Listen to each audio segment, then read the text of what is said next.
All right, guys, the parts have started to roll on in here. So a lot of this stuff is coming from rockauto.com out of their cheap bent and dent special bin. A lot of the time you'll see these ultra power branded parts and be kind of a grab bag. You really don't know what you're going to get. But I think it turned out pretty good in the long run here. So let's see. We got these AC Delco strut rod bushing kits made in the USA. They were on the bent and dent special aisle. They were like $7 a piece. And then we have, let's see what we have. Okay, these are Moog tie rod adjusting sleeves.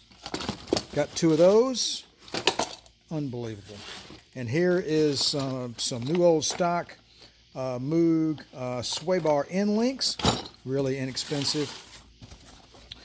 I had to get this little guy here from O'Reilly. It's their Precision chassis brand, and I think this one is out of India, actually. And these are the sway bar bushings. Honestly, I probably could have bought some rubber on Amazon and drilled a hole in it and come up, it would have been about the same. But the quality of this is good. I'm not saying it's bad, but the part is just so simple. That's what I meant to say. Up next, we got upper ball joints.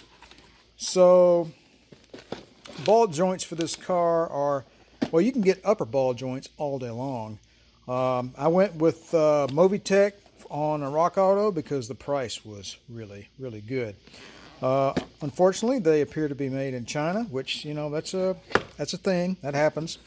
But after inspecting them, they look good. I don't know. We'll see how well they hold up. Let's see. And the last thing we have here are, I can't remember what these are. Oh yeah, these are the lower control arm bushings. And even though these are branded as Movitech, made in the USA. There you go. How about that? How cool is that? And somewhere in here, oh yeah, there's one more thing I forgot to mention.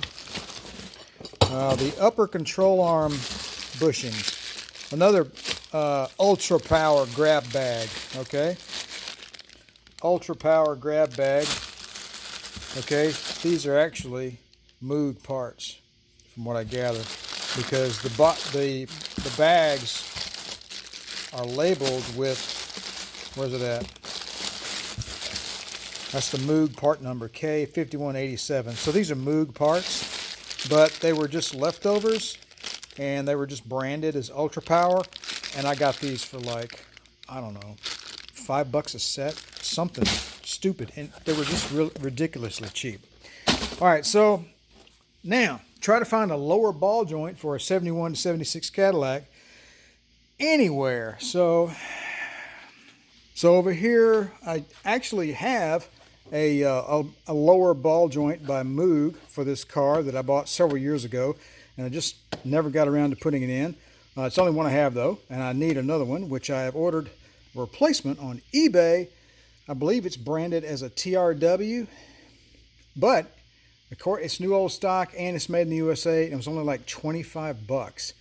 So if you price good quality Moog lower control arm ball joints for this car, they're around $100 a piece. That leaves us with the inner and outer tie rods, and I'm trying to find a good source for those as well. If new old stock stuff and the high quality stuff, you're going to be looking at probably $160 for a pair of inners, and about $120 or $30 for a pair of outers as well, which is pretty ridiculous. They're tie rod ends, folks, okay? Anyway, they're not gold. They're just tie rod ends. I know they're for an old Cadillac, but gee whiz. I'm still on the hunt for tie rod ends, and so hopefully in the next few days I'll be able to find something that won't break the bank. Another little update for you here. I've been making some tools to facilitate the removal and installation of our bushings and ball joints and whatnot. So this is actually noted in the factory service manual as a real tool. I know my version of it doesn't look, it looks kind of comical, but you get the point. Anyway, so this guy goes in here, right? So when you put this thing in the press to press the bushing out, you don't compress your flanges on your control arm. All right, and also right now I'm building some receiver cups. This is 1/4-inch sheet metal that I picked up at one of my favorite big box retailers. So that'll go around the end of the control arm bushing like that. I need to tweak it a little bit more clearly. And then I'll weld a piece of flat steel over the top like this, so that'll be our receiver cup. And of course we have the driver's side torn down, and we've started a little bit of corrosion removal there. And there's the passenger side. There's not quite as much rust on the passenger side, but I think they'll both clean up fairly well. Along with the tie rods, I almost forgot. I'm going to go ahead and get on the original parts group and order these some brand new protective dust covers. So, all right, folks, that's all for now. Just a quick midweek vlog update. You guys have a good one.